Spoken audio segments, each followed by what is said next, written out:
Dice Company contains fantasy violence, mature themes, and unapologetic bickering. No feelings were hurt in the making of it, but listener discretion is advised. Dice Company will always be free, but it's not free to make. Please consider supporting us on Patreon or Apple Podcasts and get access to our weekly roundtable show Extra Roll. Just follow any of the links in the show notes for this chapter.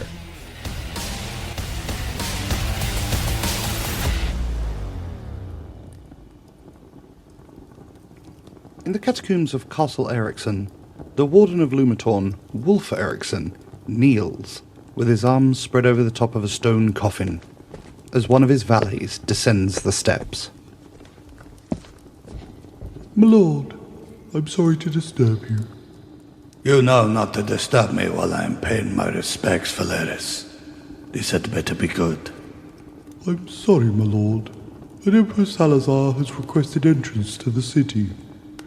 For what purpose? He wanted to warn you of a group making their way towards Frost Hollow. An Order of the Heron. They represent a potential problem, it seems. They are accompanied by Prince Denothlian. I am aware that the prince is on his way. The Emperor is quite insistent on offering his help. Does he think us feeble-minded? Weak? Stupid?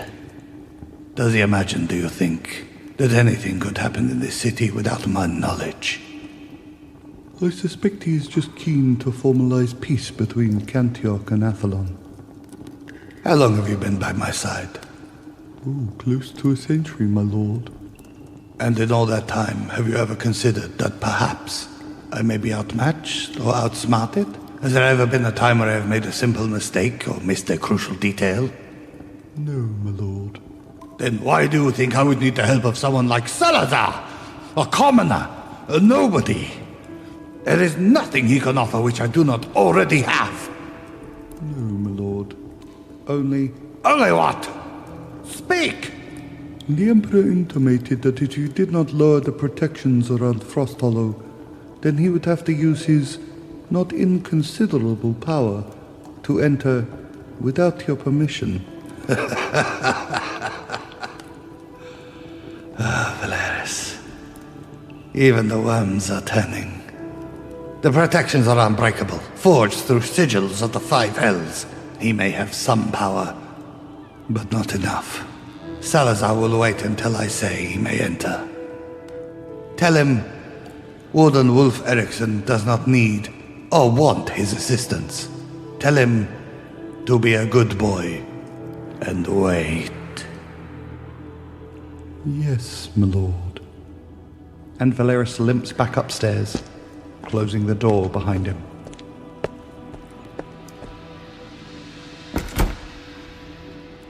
Wolf reaches around the stone coffin once more.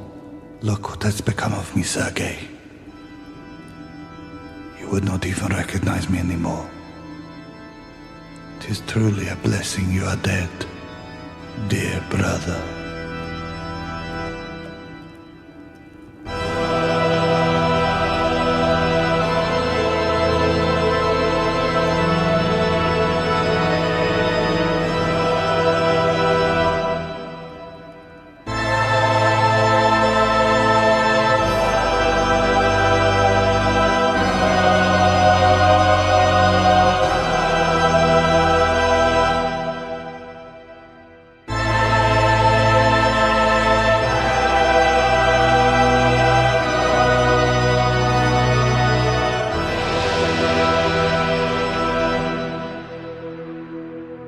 Welcome one and all to Dice Company Small Embers Chapter 58. We're a group of friends weave tales of triumph, heroism and despair under the guise of playing Dungeons and Dragons! Really? Yay! A response. Whoa.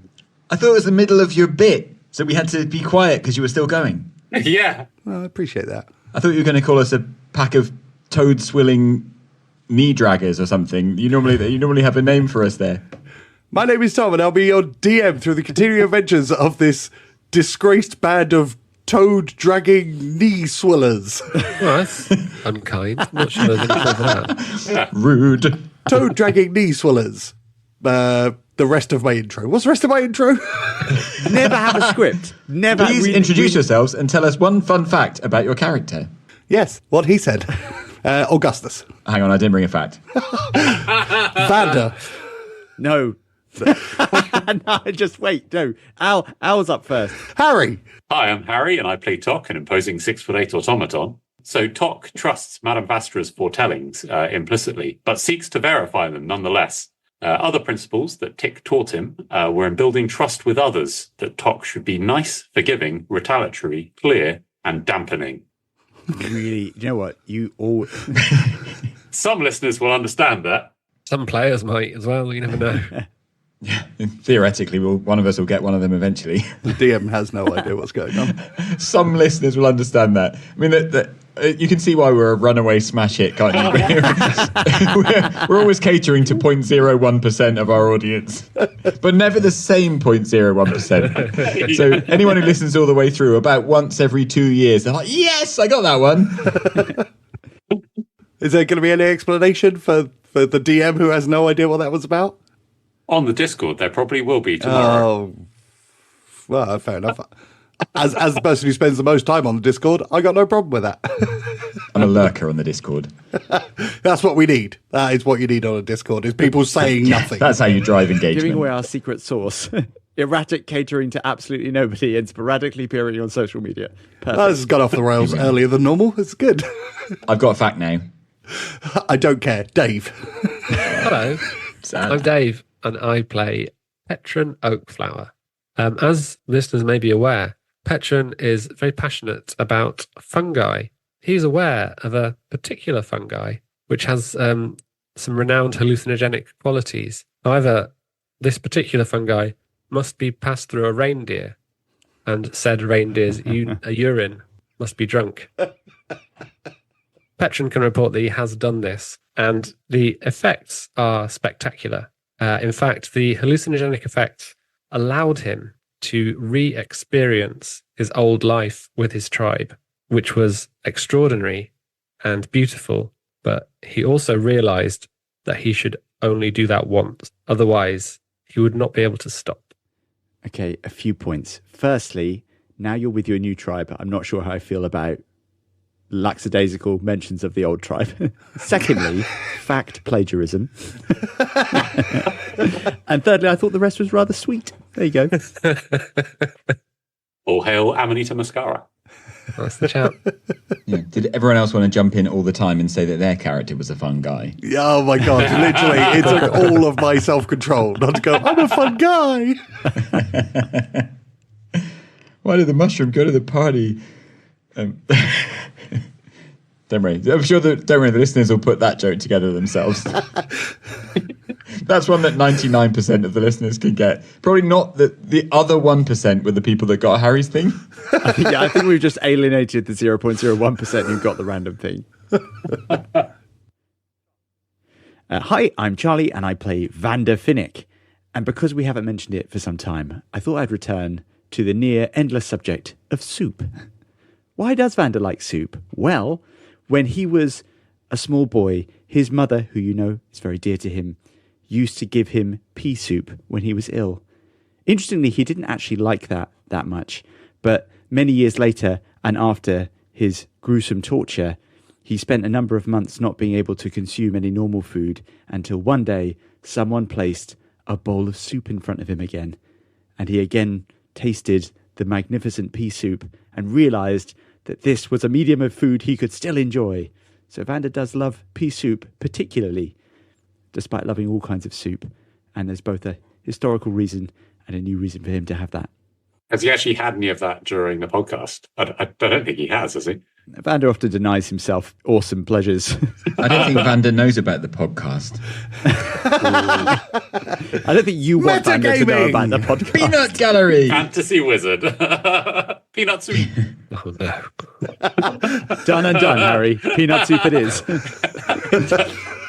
Actually, I think I might have made that. Like a satay sauce. You know, take some peanut butter, some coconut milk, soy sauce, chili. It's called satay sauce for a reason. It's not called satay soup. Well, We all agreed that He's not wrong. jacuzzis were soup, so No, we didn't. That's We the thing you absolutely said. did not do that. Some of us did agree that. I was about to jump in and say they call it tomato sauce, not tomato soup. And I was like, no, that's a thing as well. Both of those are a thing. And finally, Okay, hi, I'm Alex, and I'm playing Augustus. And Augustus is furious to be last in the facts order. And he's worried that our listeners will have turned off by now, listening to these other boring schlubs. But anyway, my fact is this. Augustus is a wonderful dancer.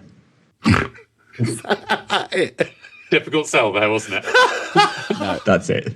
That's A the kid wonderful who dancer. didn't prepare his diorama and then came to class and then tried to do the whole one-liner thing. Yeah, not having exactly. it. Take inspiration from Charlie, who's done this many times, and just copy someone else's fact. No, Augustus is a wonderful dancer. It's haunting. I don't feel haunted. Well, you haven't seen him dance, have you? I've heard it's wonderful, not haunting. yeah, exactly. Well, it's hauntingly beautiful. Wow, you didn't say that, did you? You said it was wonderful. Well, He's absolutely right. I have the best words. And please remember, every man must decide whether he will walk in the light of creative altruism or in the darkness of destructive selfishness. This is the judgment. Life's most urgent question is, what are you doing for others? So let's turn the page to the next chapter of Dice Company.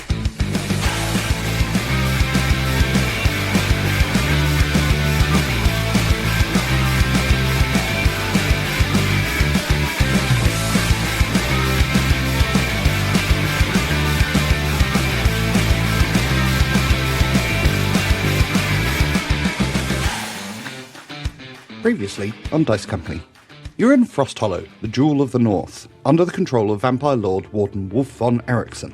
Having split the party to gather resources for the fight, Augustus and Tock met with Eriksson, who is under the impression that Augustus is actually a mask weaver pretending to be Augustus. Simple. Meanwhile, the fortune-telling from Madame Vastra hangs over proceedings. Vander and Petron separated from the other two to collect supplies, and they've popped into the Minor Pig for a brief drink before continuing. Fire, wind, water, heart. Captain Planet. So, Vander and Petron, you have just walked into the Minor Pig. It's a busy pub. Vander makes his way shuffling between the patrons of the bar and up to the bar itself, where he looks expectantly towards the barkeeper. How many patrons are in this bar? One more. The barman is a human man, mid-50s, let's say, and he's cleaning a metal tankard. Hello there. Hello, good sir. I was wondering if you might do me the honour of serving me 2 creme de menthes. We ain't got no creme de menthes, I'm afraid. None of that fancy stuff here. This is a pub. But it's not a gnomish pub, you see. That's a gnomish drink. I see. What do you serve then? Ale, wine, water, soup, meats, cheeses, breads. I will have 2 ales then, please, and a small bowl of soup. 2 frost porters and 1 pea soup coming up. Vander tries to contain himself. That'll be 8 silver, please. Vander hands over the money. He slides 2 metal tankards with foaming ale in towards you, and then goes off to the back to get your soup. Petron, may I then present you with your first official drink? Vander slides him the glass. Well, it's my first official drink inside a tavern, and I'm quite capable of brewing some very tasty beverages from nature's lovely bounty. But, well, sorry, I didn't mean to undercut your nice gestures. Cheers, anyway. Cheers. And he clinks glasses with you. Vander dutifully chinks the glass and then takes a large draught from the one he has. Petron looks a bit worried and says, Vander, I've been dwelling on something, and I wonder if you could help me. Always, Petron. When I introduced myself to that man as Chuck Deadlift, that was right, wasn't it, Chuck Butch Deadlift, you mean? When I introduced myself to that man as Butch Deadlift, would you say that was a lie? Vander leans closer. No, my friend, not a lie. Rather, you were allowing him to believe another version of events. You'll find this skill most useful, and if we disgrace the art by calling it simply a lie, we take away one of the key tools in life. Perhaps you're right. I don't like to lie, Vander. I don't know. I've been dwelling on it ever since I said it. Cuthbert, he wasn't sure about it at all. He's had some words. I'll have a think about what you say. Cuthbert had words or orders? Well, I'm not sure I follow what you mean. Orders. Ah, yes, another matter. But to your question, I think it is important to familiarize yourself. I seem to remember you using the term camouflage. That is an apt description for the adjustments we must make in order to further our noble goals. Right, I suppose you're right. Yeah, it just doesn't sit very well with me. Oh dear, and I did so enjoy it as well. Oh, I don't know. Anyway, let's drink these beers, and then I suppose we should be heading back to help out the others, see what they've been up to. If you enjoyed lies, Patron, you will most certainly enjoy weapons. You remember we must, of course, arm you before we return to our friends. Oh, yeah, of course. Yes, I'd forgotten all about that. Weapons are another way of making our point, so to speak. What do you need weapons for? Because there's a voice from behind you. Why, for self-protection, and Vander turns. You see a hunched man wearing a hood. He's got an eye patch, his face is heavily scarred, and he has a walking stick next to him. Protection against who, exactly? Whoever may mean us harm. And who, may I ask, am I speaking to? I'm Dr. Skarsgård. Nice to meet you. A pleasure to meet you also, Doctor.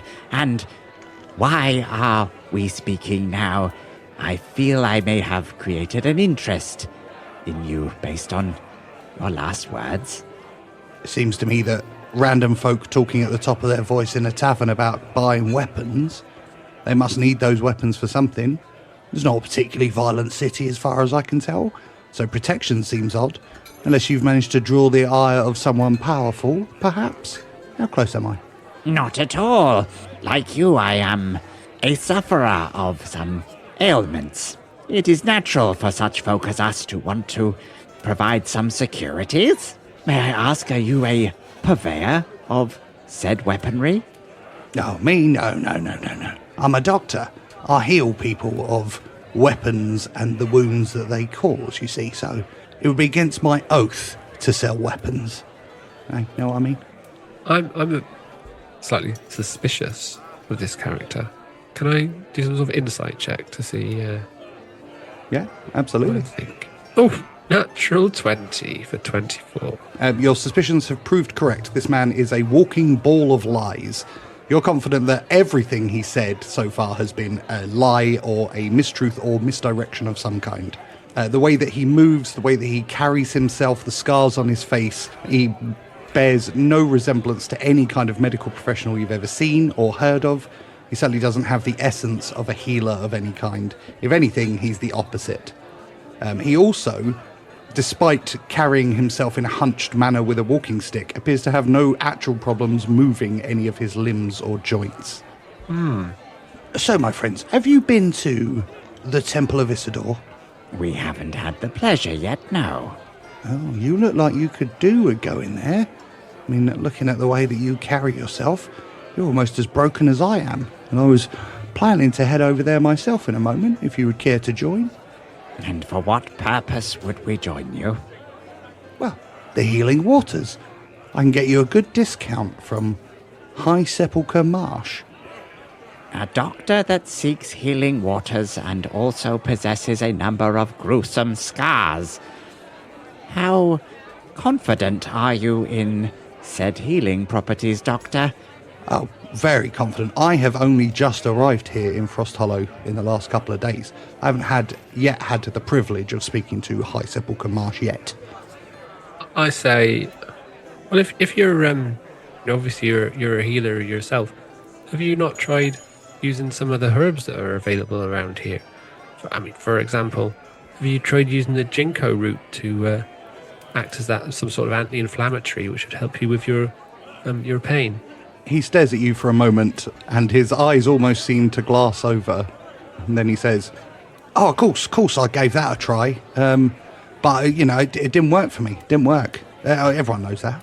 But ginkgo root isn't an anti-inflammatory, as you would know if you were a real healer and knowledgeable about herbs. Ah, I see. I turn to Vander and I say, "I'm not sure this chap is who he says he is, Vander. I'm not quite sure what he's up to." Nonsense, patron. I found his answer to be both balanced and scientific. Doctor, I would be delighted to take you up in your kind offer, but I must ask a few minutes with my friend here. We have some errands to run, but then we would, of course, join you, if you wouldn't mind waiting here in the bar. Of course. I'll you and your learned and distinguished friend here can have the chat. I'll just go stand by the door. And he squeezes by you so that he's basically rubbing up against you as he walks by. I'm going to do a check to see if I've lost any items. Give me a perception check. Okay. Given that I think I've perceived, can I get this at advantage? You can have it at advantage. That's a 14. You don't feel any of the hands of a thief on your body. Okay, I'll check my possessions. They are all there. Have I had anything added? Didn't feel the hands of a thief. You felt the hands of a lover. Vander hasn't felt that for some time. It's a weird thing for Tock to say. Also, peanut gallery. Sorry. Sustained. In your satchel, you find a bottle of ink and a quill and a piece of parchment that was not there before. The parchment is blank. Vander gives no sign, but has observed the extra items. Patron, I suggest we finish our errands before meeting again with the good doctor. I hope you enjoyed your pint. No, Dr. Vander, he didn't know anything about herbs. This wasn't lying. I was a little bit tricksy, and I said a herb had an effect, which it doesn't have, and he just agreed with me. He doesn't know anything about them. Yes, and lies are the sea in which we swim. Now, if you'll join me, we will discuss this further outside. All right, I just don't understand why we're having dealings with him when he's not a real doctor. Yes, well, I guess we'll understand more shortly. All right. You seem to know what you're doing. I'll follow along. Quite the opposite. And Vander makes his way to the door.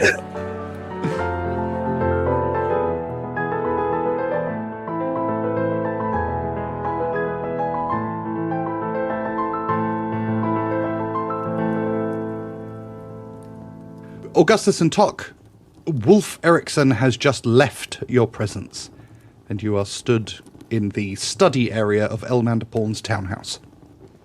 So Augustus walks back, right? He's obviously now risen from his kneeling position, and he goes back round behind the desk and slumps in the chair, feeling exhausted. He has a strong sense of evil in his spirits, as though like a horrible kind of taste in his mouth and kind of smell in his nostrils, and he feels kind of exhausted and dirtied by it, and he kind of sits down and just kind of breathes slowly and tries to dissipate the strong sense that Wolf gave him of just everything that Augustus despises. Augustus, you have an appointment with lunch. Thank you, Tock. I don't think I'm ready to eat just yet, but let's see what comes through the door. I think in this city, having met its custodian, we should treat even lunch with a degree of suspicion. And instead of hearing the door ring, you hear a squeak of a wheel as a tray is suddenly pushed into the frame of the door, being pushed by an old woman with her hair up in a bun. Hello there, dearie. Oh, she's inside the house? Oh, yeah. Holy shit. They're inside the room. Inside the house the whole time. So Augustus suddenly straightens up, thinking, God, he was just a bit open about his feelings about the very nice Mr. Eriksson. And says, hello, who are you? I'm Mrs. Morgan. Have you been here all along, Mrs. Morgan? No, just got here. Oh, well. I brought with me some fresh pies just for you. And she pushes the thing in and pulls back a tablecloth to reveal a set of about 24 steaming pies of different sizes and shapes that are staggered over all the layers of the tray. Pies, you say? Augustus, having said he's sort of too disgusted to eat, immediately starts perusing the pies with enthusiasm. I've got all sorts of pies here. We got meat pies, vegetable pies, meat and vegetable pies, every pie you can imagine. There's even a pie here that is full of fruit, if you believe that. We have been trying all sorts of things. We call them dream pastries, because if you eat them, you'll have good dreams. Well, we shall certainly take one of those, madam. We need good dreams. Excellent. It's been a long and difficult journey to be here. And which pie would you like? Well, I'll have a meat and vegetable pie. My associate here probably does not require a pie. My other friends are somewhat deficient in teeth. Do you have any soup? Ooh, soup is not something we currently specialise in, but I can certainly see if we can turn our hands to it. Is there a particular flavour of soup that he would like? Or she? Or they? I think anything that could be attacked with 3 teeth or fewer would be suitable. I do not think the flavour is a major issue, more the consistency. I know exactly what you mean, and she smiles, revealing 4 teeth. Wonderful. You're rich in teeth, madam. And for my other friend, I think perhaps a vegetable pie. I think he tries to avoid eating meat if he can. Understood. Well, I can certainly wrap one of those up and you can hand it to him. And she slices off a big slice of the meat and vegetable pie and then wraps the rest up in a handkerchief, puts it onto a plate and puts it onto the table next to you. Wonderful. Thank you, Mrs. Morgan. You've been most generous. Tock takes out a mallet from his bag of holding and says to Augustus, I may be of assistance in the production of soup. Thank you, Tock. Let us call that Plan B and see what Mrs. Morgan might rustle up for us. You don't mind if I use the kitchen? I'll see if I can come up with the soup right now. No, indeed. You seem to seep into the house unnoticed. You please make yourself at home. Oh, not the first time I've been here, love. Don't worry. Don't mind me.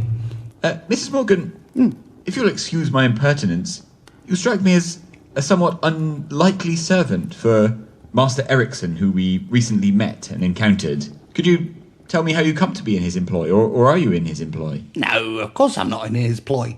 I run a bakery just down the road. I sometimes get hired when there are high-born people who come into town looking for food, and I make that food for them. I see. Very well. And as we're new to town, is there anything you can tell us? Any sights we should see, or adventures we might go on while we're here? What would you, if you had but a day or two in this wonderful city, what would you spend it doing? Apart from eating these wonderful pies, of course. You're welcome to come down to Mrs. Morgan's Pies to see how we make the pies. I always think that's very fascinating. We're on Crickcandle Street. But if I had one day, where would I go? I'd probably visit the Museum of Antiquity, maybe go to a pub. I hear the Whispering Lute is very nice. But if it's real adventure you're after, you could always check out the crypts or pay your respects up on the hill in the Dwarven district. There's something of a cemetery there. Well, we shall take your fine advice, and we may see you in Crickcandle Street in the hours to come. I look forward to it. And she picks up a pie and takes a big bite and then wheels out the rest of the pies. I think I'm in love with Mrs. Morgan. Augustus, I would like to visit the High Temple of Isidore to see Sepulchre Marsh. So would I, Tock. That sounds like a fine idea. Shall we leave a note for the other gentlemen and tell them we shall be there? If they return, they can find us, and if not, we can come back after that visit.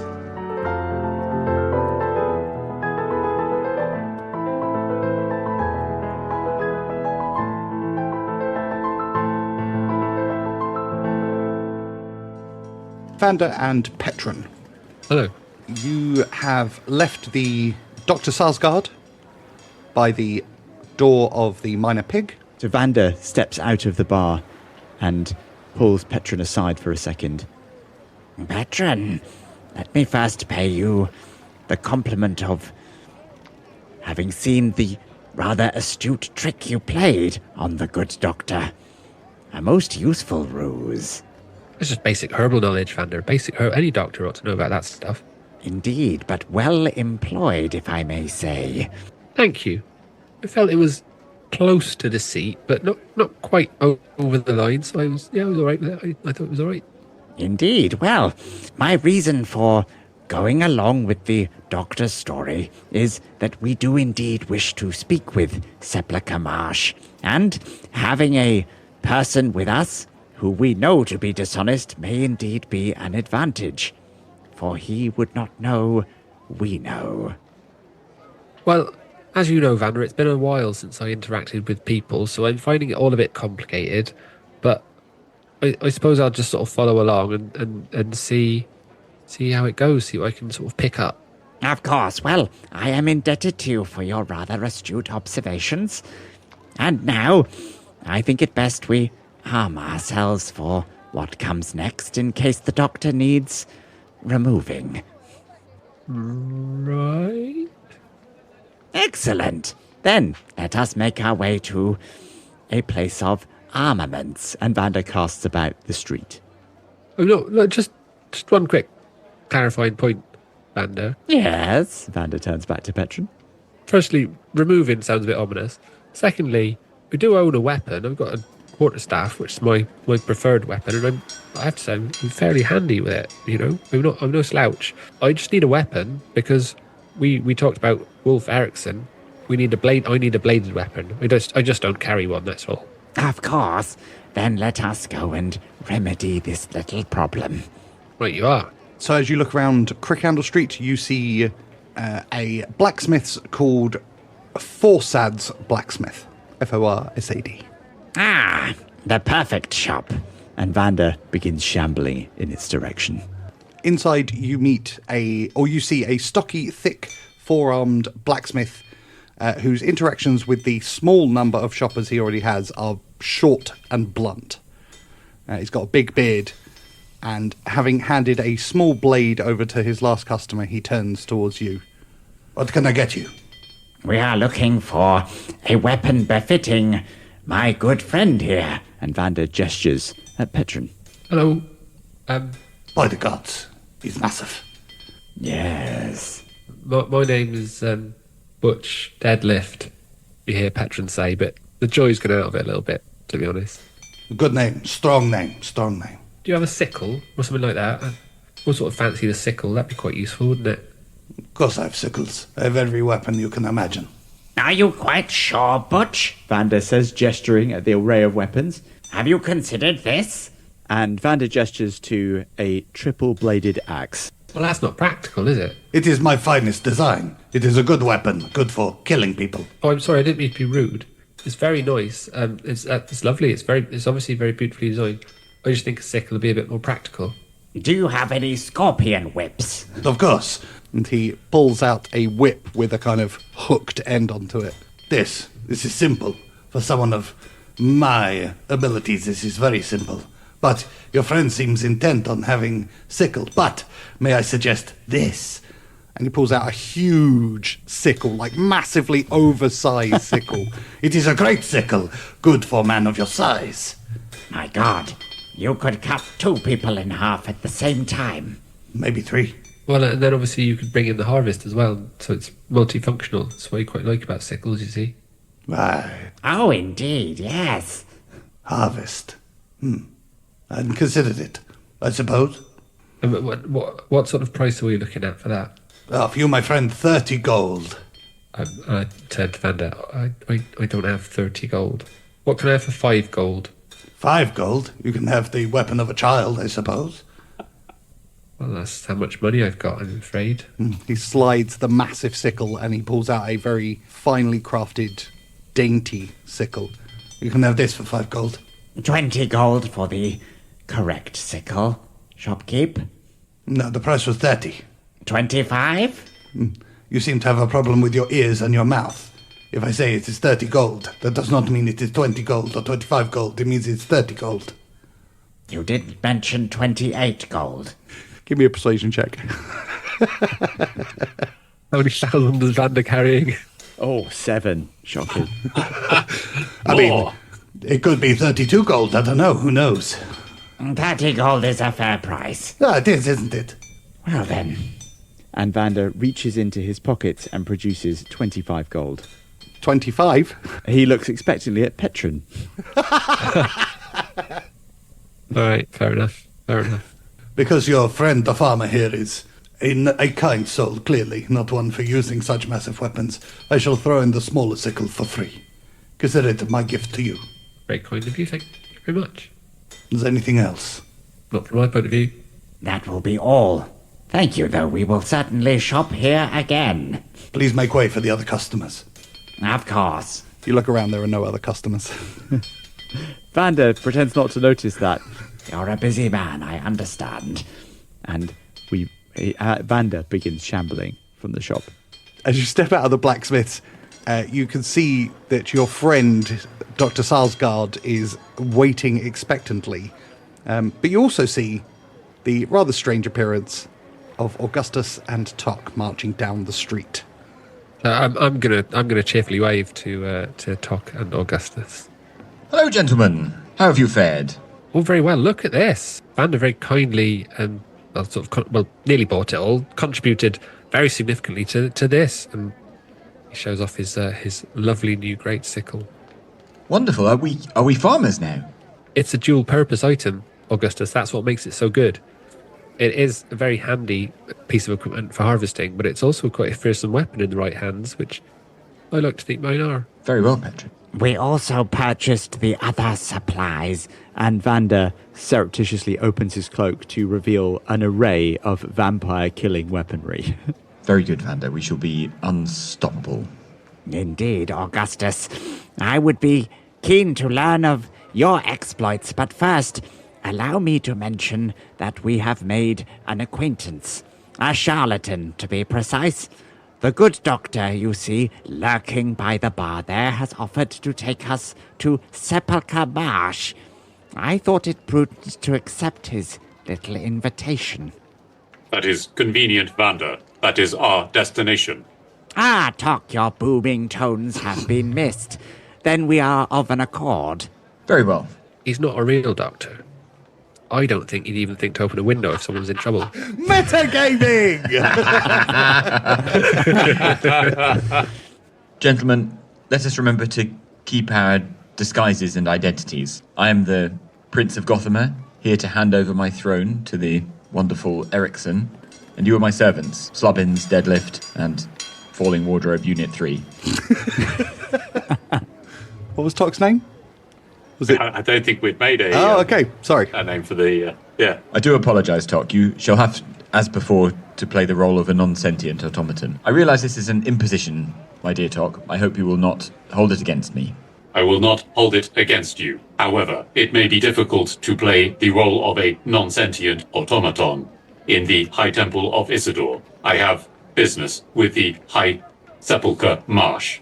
Very well. We should play that by ear, Tock, and I'm sure your usual cunning and subtlety will be to the fore. Then I suggest we reconvene with the good doctor. But before that... And Vander steps into the shadow of Tock's bulk to afford him some privacy from the wider street. And he takes out the sending stone to Bardel. Bardel, we live and crave news of you and Bennie.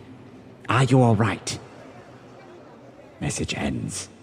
Mustang. Sadly, sending stones are compromised, but the Empire will likely be aware of your location, I'm afraid. Glad to hear you're alive, though. Never doubted it myself. Fear not, Bennie's fine. Bit of a wuss, but apart from that, everything's all good back here. Well, maybe. Anyway, good luck. Godspeed. Bardel out. Damn. What has happened, Vander? Obviously, Augustus has not heard the message, right? Just Vander's reaction. It transpires, Augustus, that the sending stones are compromised, and that I may have unwittingly given our location to the Empire. Have we come across anyone in this city we consider an unsavoury character, worthy of unpleasant events befalling them? Tock holds up the tablet with the name Wolf Ericsson, vampire, to Augustus. I was thinking of a perhaps a lower level of hoodlum. Your mind, Augustus, is becoming as sharp as your blade, for I, too, believe we must find just such a person. Now, speaking of a potential quarry, let's go and speak with the doctor. Fucking hell, you went into a shop and you came out and there's twice as many of you. Hello, nice to meet you. I'm Dr. Sarsgaard. Yeah, Dr. Sarsgaard. He looks at Tock. Do mine eyes deceive me? Could that possibly be TikTok? I'm going to use that moment to try and plant the sending stone on him. Okay, give me a sleight of hand check. Can I assist him in any way? Yep, you can have an advantage if Augustus is going to assist. Okay, so I'm going to assist by sort of slightly weirdly, like just pronouncing, "You are in the presence of the Prince of Gotham." Ooh. Not great rolls, it's 12. You are able to slip the sending stone into the doctor's pocket without him noticing. Oh, I'm terribly sorry. Is it your grace? It is. And he bows deeply in a really overly exaggerated manner. Am I low enough for you, your grace? Would you like me to lick your boots, perhaps? Slubbins, deal with him. Doctor, we are grateful to you for your introductions. The aforementioned grovelling, though, will not be necessary. Understood. Now, if you excuse me, and he gets close to Tock. Is that you, TikTok? My designation is not TikTok. Pity. Nice to meet you anyway. I am Dr. Sarsgaard. Tock is going to stand motionless. But Vander, you can see there's quite a lot of tension. And probably Petron being quite observant. How subtle, Dom, is the message cantrip? Can people see that you are sending it, or can it be done entirely? Your mouth will have to move slightly. Oh, Tock doesn't have a mouth. Then, yeah, you should be fine. Okay, then Tock will message Vander, and we'll say, query, Vander. Dr. Sarsgaard has knowledge of the automaton TikTok. This should be pursued. Vander replies with a similar message, moving the side of his mouth that's behind the mask. Oh, you guys are clever. I like that. Understood, Tock. We already know he's a charlatan. He will be removed as necessary. As they're walking, Tock is going to make sure he walks between Vander and Dr. Sarsgaard. Come on, this way. I'll get you to the Temple of Isidore. And he leads you to the right off Crickhandle Street and through the back alleys of Frost Hollow. It only takes you less than a minute, really, to get to what is a really old and crumbling-looking temple. It's sat on a raised platform, like a large, wide plinth, has a domed top, and is surrounded by, Jesus Christ, what are they called? Tall... Spires? Not a spire, not a main stick, not the mast. The tall concrete things with the, Romans. Column. Pillars? Column. Pillars. Column and pillars, yeah. Fucking hell. Big, chunky stone sticks. Exactly. Surrounded by... I'm now thinking it's not nautical stuff that's your problem, it's just anything that's like a tall sausage shape. Sausage! That's the word I was thinking of. Surrounded by tall concrete Stone sausages. Roman sausages. How are boats like sausages? How are they not? He didn't know the main stick or columns. I'm thinking that those things have a kind of upright cylindrical shape in common. Exactly. And therefore there's some... Yeah. First thing you've got to do is open your mind to the fact that the sea is actually soup, and therefore boats being sausages make sense. Well, sausage That soup. tracks. Logic is undeniable. Logic! Dr. Sarsgaard leads you into the temple, where you see an elderly man in flowing white robes with purple accompaniment, and he's leaning over a central pool area. To your eyes, the pool looks kind of gloopy and green and covered in algae and moss and looks like it's never been cleaned. The rest of the interior is dusty and in a state of terrible disrepair. He does appear to be cleaning one patch, which is relatively clean, of the marble interior. And he kind of slowly gets to his feet when you enter. Oh, hello. And, my friend. And Dr. Sarsgaard replies, yeah, it's Dr. Sarsgaard. Oh, I see. Yes, Dr. Sarsgaard, of course. Hello, good to see you, my old friend. And you've brought visitors. How can I help you today? Well, I think they wanted to come see you to heal themselves up. Is that right, gents? Query, Is your designation Sepulchre Marsh? Hi, Sepulchre Marsh, that's correct. Sepulchre Marsh. I am Fabian Augustus Zeno Donothlian. I imagine you know my business here in the city, but while I am here, I believe it befits my station to visit important places in the city, to forge good relations between my native Donothlia and this northern kingdom. So I've come to visit you. I believe you were the High Sepulchre here during my own school days in the city some time ago. Oh, you were attendance here at the school, were you? I was, for my sins. Remind an old man the name of that school, would you?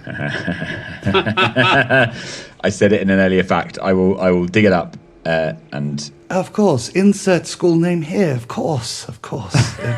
Forgive me, my mind is a touch addled in my old age. It is, of course, a pleasure to have you here, and I do not wish to presume, but are you a follower of Isidore? I mean, your kingdom has always been very important to the church, and the church very important to them. Are you keeping up the traditions? I'm sympathetic to Isidore and her followers, but I've been called to follow Tyr myself. I hope you will not consider that any affront to your faith. Well, I am a priest of Isidore, so it is a little bit of an affront, but you are a prince, so there's that. Gulp. Still, it was very, very kind of you, as a follower of Tyr, to set foot into a temple of Isidore, and to make time to come and speak to me. I do appreciate that. Thank you, High Sepulchre. I should say, though I am not a follower of your god, I am a follower of the light, in a broader sense. And I wonder if we might bring some more light to this city. It seems darker than when I was first here. Perhaps it is my older eyes. Perhaps it is. Obviously, we are heading towards winter, so the light it's just naturally darker. We have this mist that persists around us so many times throughout the year, even when it should not. It's very strange. But through Isidore's teachings, there will always be light. Of course, my friend. And have you any theory about the darkness? I did not precisely refer to the literal light outside, but more to a sense in this city, a diminishing of its glow. Give me a perception check. That is a 9. Augustus, always perceiving nothing. Vander, Tock, and Petron, you all notice that High Sepulchre's eyes flick very quickly towards Dr. Sarsgaard and then back to Augustus while he's talking. And Dr. Sarsgaard moves towards the exit of the temple very quietly. Well, of course, trying to find the light in these dark times is important for everyone, and I do have some theories. If you'll just excuse me for a second. Vander's going to follow Dr. Skarsgård. And I think Petron's going to follow Vander because came with Vander, so he assumes that Vander must have some sort of plan that he's involved with. Vander and Petron, as Dr. Sarsgaard reaches the exit, he is aware that you are following him, but he stops and he reaches around and he begins to close the doors to the temple. There are 2 large doors that were kind of back against the wall that you didn't notice when you entered. As he does that, Vander reaches him. Doctor, I would hate for you to go so soon. Interposing himself in the doors, he continues. I am riddled with phlebitis and would like your medical understanding of how I might cure such an ailment. Vander's cane slips between the door. Yeah, of course. Have you tried chewing some mint and dancing naked under a half moon? I'm sorry, that's not going to work. That isn't going to do it at all. Mint's not the right thing for that, Vander. I can help you. I don't know why you didn't just ask me. Oh, but the dancing's right, though, isn't it? I got the dancing right, even if the mint was wrong. I'm afraid, Doctor, what I crave most is fresh air. And Vander's cane continues to slip between the doors, preventing them from closing. Look, I can see that you're obviously very jittery. Allow me to assuage your fears. I just think it's good if we can all have a very quiet, private conversation. Perhaps we could speak more of our true selves in this conversation, one would assume. Well, that would be why I'm closing the door. Well then, I will allow this, but you will have to speak clearly from now on, Doctor. With a boom, the doors shut. Ah, and he stands up straight and pulls the hood back. Oh, that's better. It is better. Come, gentlemen, we should feel free to speak freely. There is absolutely a shadow over this city. The darkness is winning in the fight with the light. Wolf Eriksson, and you may need to sit for this, is a vampire. Gosh! Vander, we know that. I don't understand what. I was merely enjoying the moment. Petron, do continue with your revelations, High Sepulchre Marsh.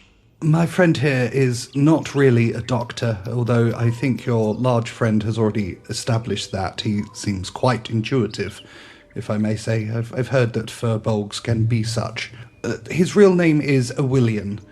He is a former assassin for the Ministry who has turned vampire hunter. He has made it his life's mission to kill Wolf Eriksson. So Augustus stiffens at the mention of the Ministry, the organisation he believes was hired to assassinate his father. But for the moment, he says nothing. That's a bit of an information overload for him. And obviously, that's a mention of an organisation he sees as an enemy, but obviously it's in the context of hunting Eriksson, so he's not quite sure what to do with that. Tock, however, will say, William the Knife. Ah, you have heard of me. Are you actually TikTok? Come on, we're all being honest now. Be honest. You are mentioned in the chronicles of the Fellowship of Cantioch. Oh, don't get me started on that piece of trash. That isn't how it happened. Building up the Fellowship like they were something fucking special. Bunch of nobodies. I'm the true hero. I'm the one who killed the Mask Weaver. I stopped the assassination of the king. You see my name in there? No, of course not. William the Knife, who's such a bad guy. Bullshit. William, if your skills match your assassination of medical knowledge, then I agree you are quite accomplished. Fuck off. Vander grins. William, your passing was mentioned. Well, as you can see, it was greatly fucking exaggerated. I say, I go over to him and offer him my hand and say, it's very nice to meet you, Mr. of the Knife. I'm sorry I exposed your lack of knowledge of herbs. I too have a great enmity with Wolf Eriksson, so I'd be glad to lend any assistance I can to his destruction. I believe he's the cause of the terrible blight that the nature is experiencing in these parts. I quite like you. Out of all of you lot, you seem to be the best. I quite like TikTok over there, but he's pretending he's not TikTok, which is weird. Correction. My designation is Tock. You're giving yourself a kind of fancy one-word moniker, huh? All right, I can buy that. Nice. My creator was Tick. His creator was Tick-Tock. Ah, so you're like TikTok's grandson. That may be correct. Nice. Like it. Right, so we are going to kill Wolf Eriksson. You guys are going to help me, yes? We all agree? Wolf Eriksson, prick, kill him? I would find that to be acceptable. Before that, please answer me this. You said you stopped the assassination of the king and killed a Mask Weaver. What king? What Mask Weaver? Oh, King Gideon. He's one of your lot, isn't he? If you're the prince. Some kind of predecessor of yours. I mean, we're going back 30, 40 years here now. You say you stopped the assassination.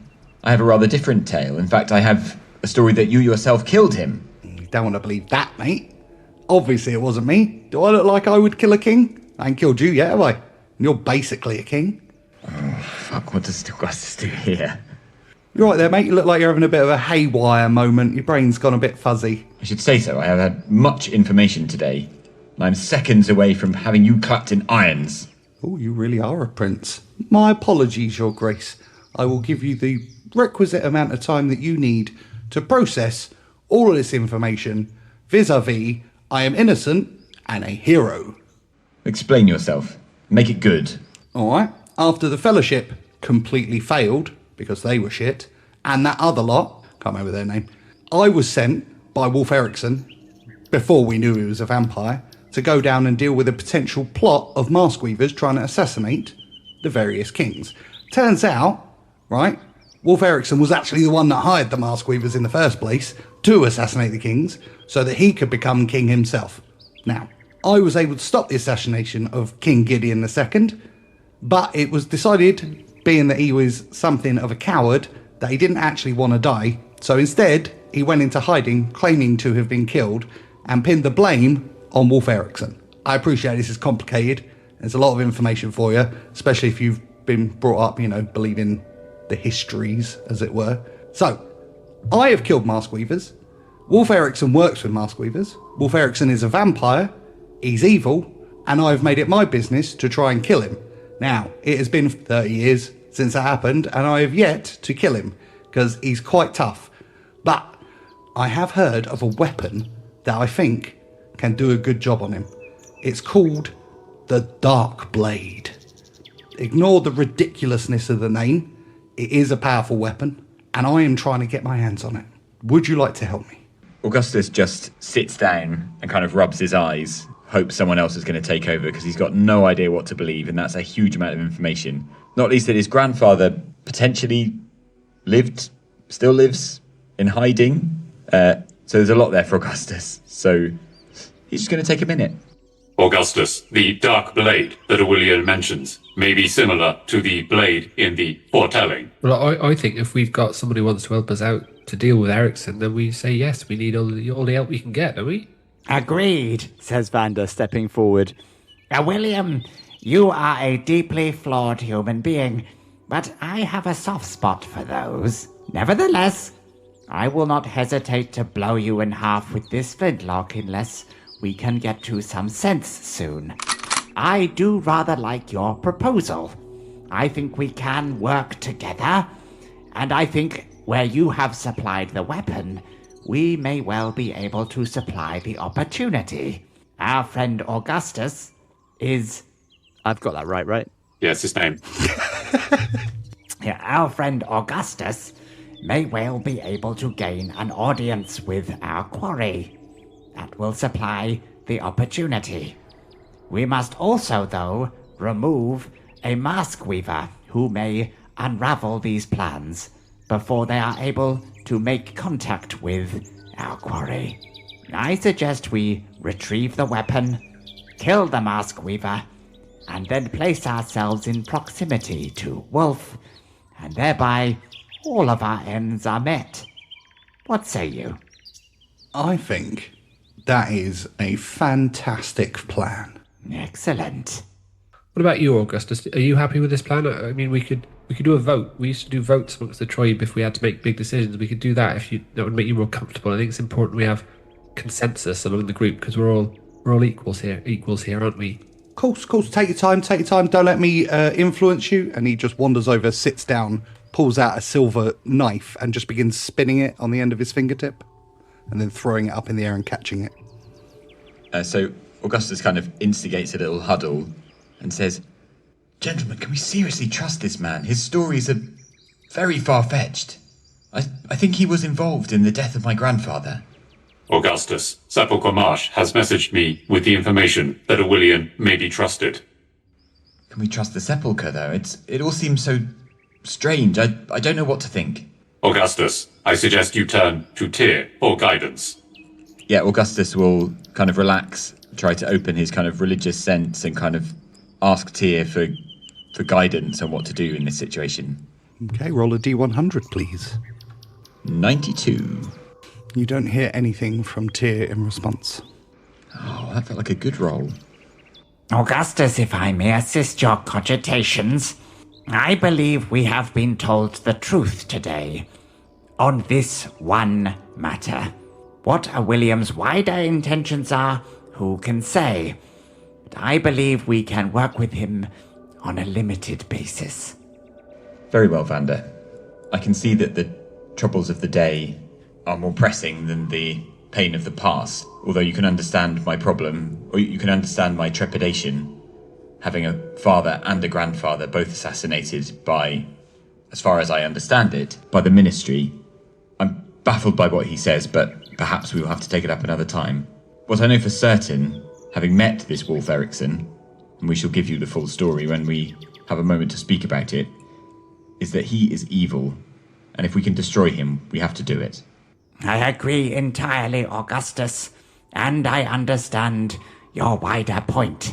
May I remind you that allies of today are so easily enemies of tomorrow, we may settle this battle and win the war at a later date.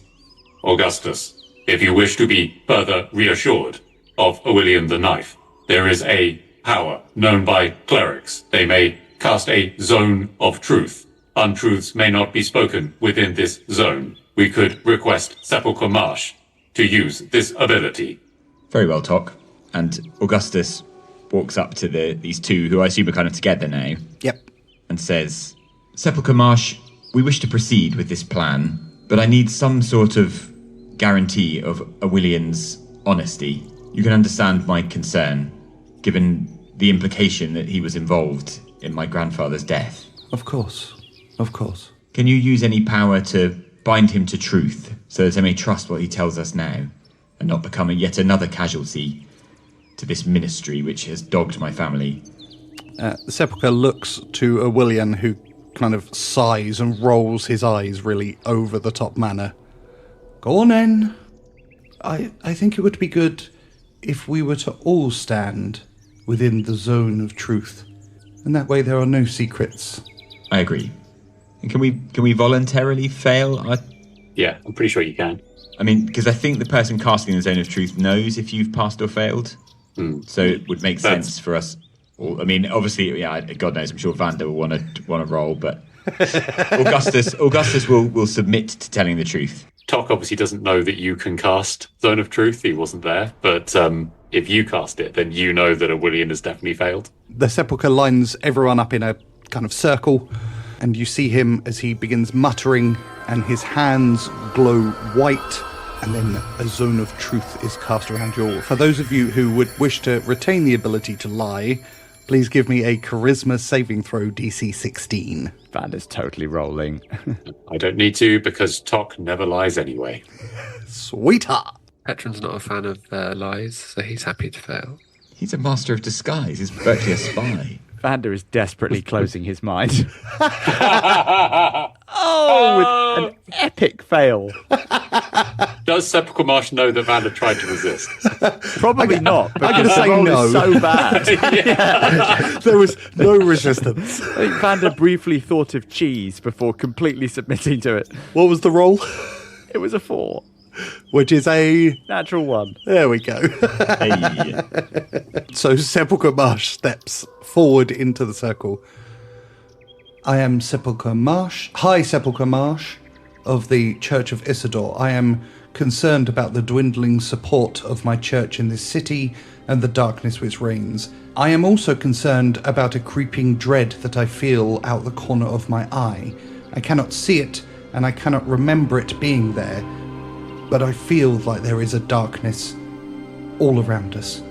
I am also known for overcharging people for services to do with Isidore, but any kind of pushback and I can be negotiated down easily.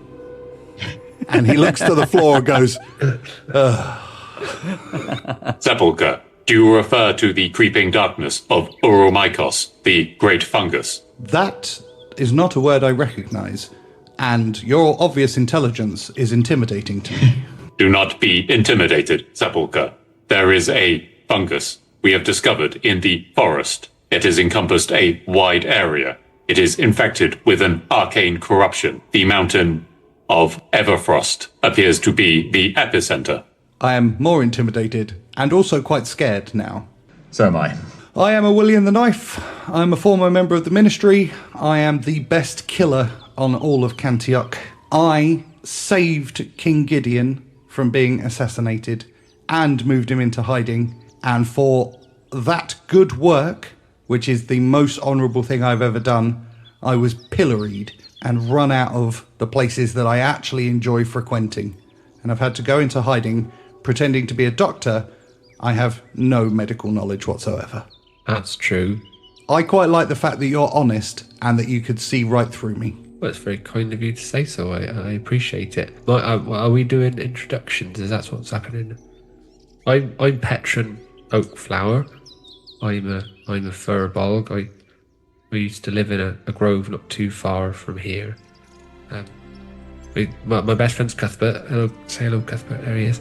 But I'm a bit lonely. He's my only friend, really. Well, sometimes if I find a deer or something in the forest, I use fungal spores to reanimate its corpse and chat to it for a bit so that I've got someone else to talk to. But I don't like to mention that really because it's a little bit embarrassing. But I'm hopeful that now I've got some new friends and now I won't be lonely anymore. Sepulchre Marsh and William are just staring open-mouthed at you. That is understandable, Petron. You should not feel bad. I like you. You seem very nice, Tock, but I'm also a little bit worried that your automaton status, I don't really understand it. There's a part of me that worries it's a blasphemy against nature. We planted a sending stone on you. I think the Empire can trace it. Ah, you cheeky fuckers. And he reaches into his hand and he just throws the stone onto the floor. I do not understand the term blasphemy. Sepulchre Marsh, can you help? I could, but I don't want to. I don't want you to either. And William turns to Vander, who's carefully kept his mouth shut. I'm now slightly fucking worried that you haven't said a word. Speak, to make me feel better for my own insecurities. It's true, I haven't said a word yet. Says Vander, shutting his mouth again. Feel free to introduce yourself. My name is Vander Finnick. I don't know about the greatest killer, but I am certainly the most prolific killer in the room. Did I mention I like pea soup because it reminds me of my mother? My mother's rather fearsome. Is everyone happy? I certainly hope they are, because I absolutely hate this effect and I don't like revealing truths to people, especially when it comes to the amount that I charge for goods and services. I fear I've never truly been happy, High Sepulchre. I don't care. For the time being, William, I must know, is my grandfather still alive? Do you keep the people you saved for 40 years? Obviously, I haven't been keeping a king hidden somewhere, otherwise I wouldn't fucking look like this, would I? I presume he's dead. I wish he died on that night because of the amount of trouble that it's brought me over the years. I also am really angry with the ministry because they were the ones that were employing me and they've pushed me out. They've blacklisted me. Killing is all I'm good at and no one will let me do it. We'll let you do it. I sympathise, William. Though I am also good at plenty of other things. Like what? Many things. Take the night I discovered I may be the father of an illegitimate son, and the very same night where I killed a great friend of mine in vengeance that may well have been misplaced. Vander shuts his mouth again. William nods. I can respect that. I'd do the same. It is the greatest regret of my life. And then he pivots towards Tock. Are you TikTok, really? My designation is Tock. Do you know Avros? You can see like a lot of tension in Tock, and he says, "That is correct. His designation is Avaros. I was told his designation was the Overros." So is he still alive? To my knowledge, yes. Where is he? He does not reside upon this plane. His exact location is unknown to me.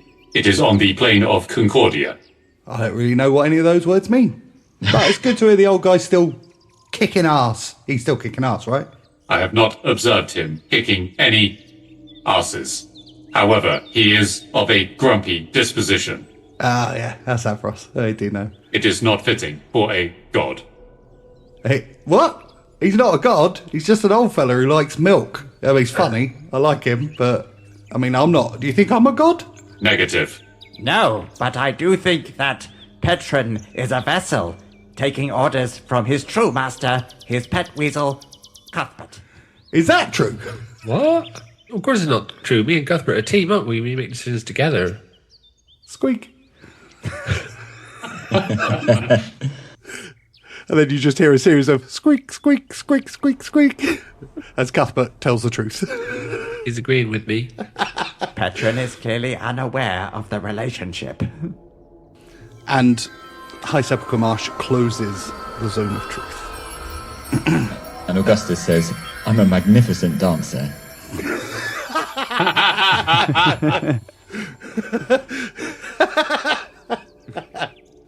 Well played.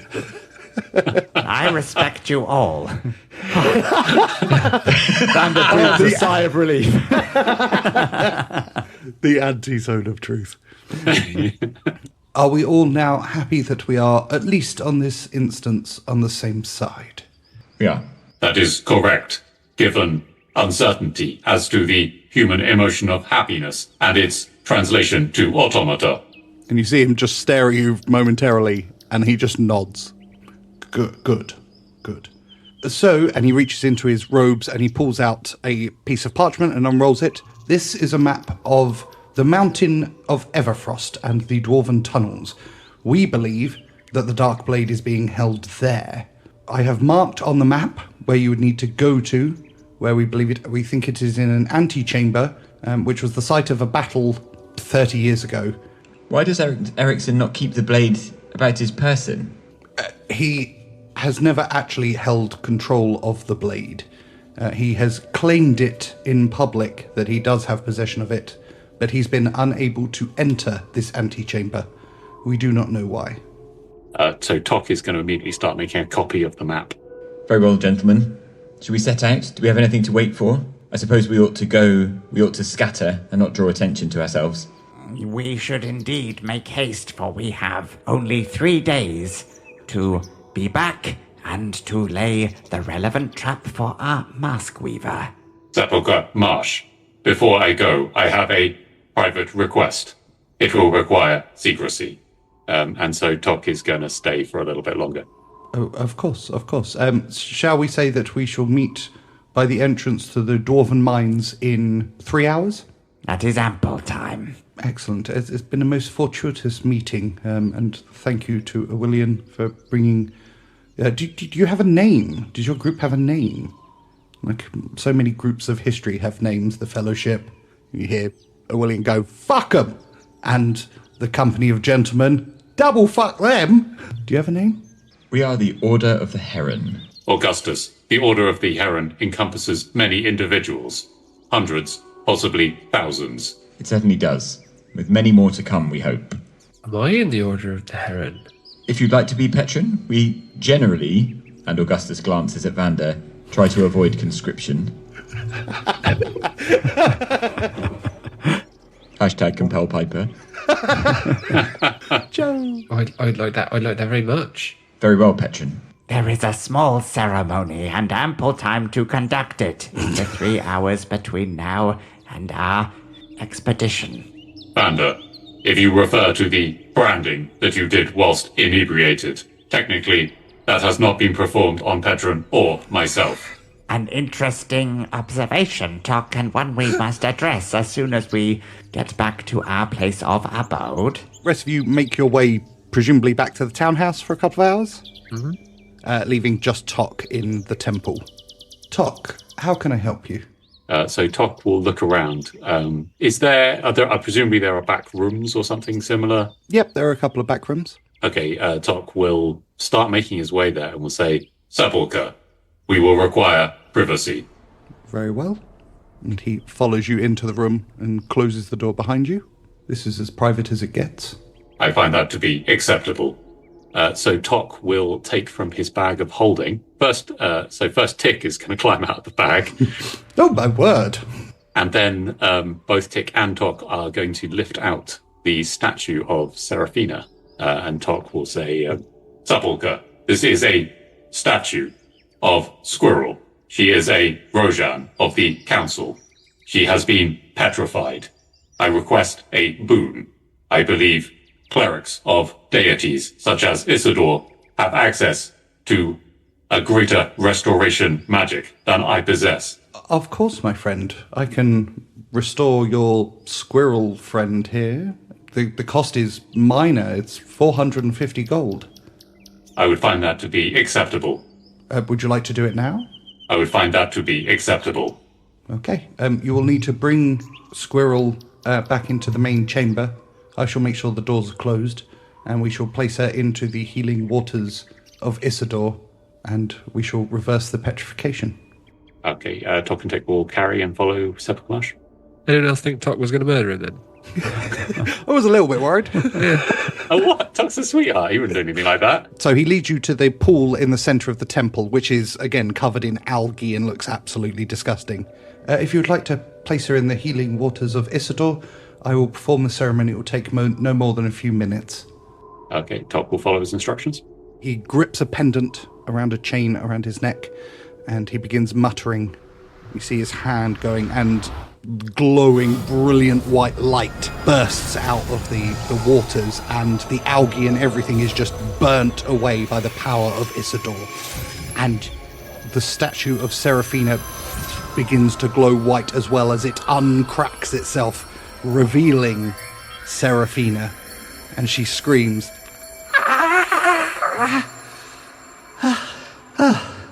Squirrel, it is good to see you. Tock? What's going on? Where am I? You are in the High Temple of Isidore in Lumatorn. Sepulchre Marsh has restored you. I see. Oh, you're safe. And she looks at Marsh. There's a little flicker in the backs of her eyes. Are we safe where we are? I believe so. And where is the item? It is safe. It is with our mutual friend. Understood. And they are safe? That is correct. Okay. Let's talk later. I presume you have somewhere to stay? That is also correct. Excellent. Oh, thank you. I am traveling with Vander and Augustus. Bennie is in a unknown location, presumably in Roanoke. You see her eyes flash white, and they turn kind of milky white, and then flick back to normal. Oh, Bennie is safe.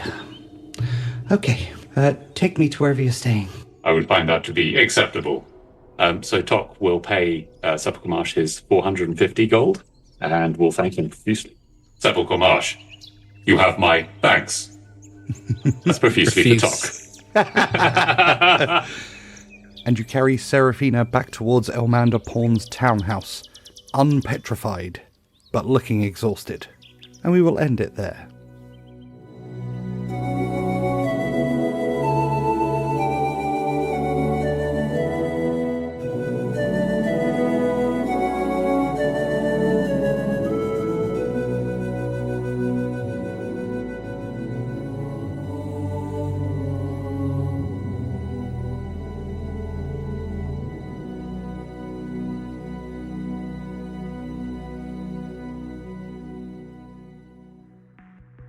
You've been listening to Dice Company's Small Embers, starring Dave Windust as Petron Oakflower, Alex Morrison as Augustus Zeno, Charlie Blackadder as Vander Finnick, and Harry King as Tock, with Tom Patrick as your Dungeon Master.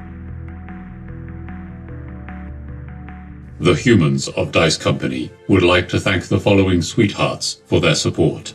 Sepulchre Stennett, Marshall 001, Marky B, Jenny the War Camel, Stephen Sekora, Nori Gosler, Mickey Arnold, Happy Daddy Scotty, Tika, SJ Phionics, Richard Ungermus, Rabbi Camel, Team Stay Toxic, Path Pursuit, Paris Pakar, Julia Zeno, Shovels, Mama Strange, Queenie, Axel Runholm, and Chris from North London.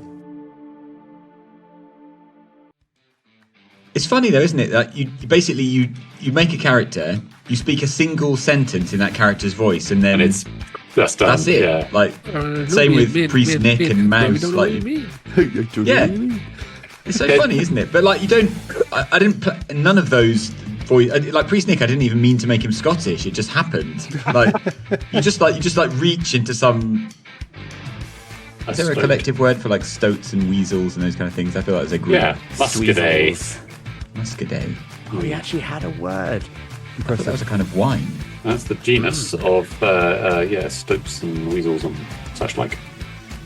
Why do you know that? I shall, you okay there, buddy? Fine. I just breathed in some master stoat. Okay, and back to the recording. He aged 50 years during that cough. I think because we're basically wrapped up, aren't we? Or you have one more appointment if you wish to keep it. It was lunch. We've got Tock lunch doesn't coming. eat. Yeah, well, Very there unionised. are two of you, of course. There's two of me. There's only one of Augustus. I'm 6'8", I'm 300 pounds, and there's two of me. It's the Winkle pie.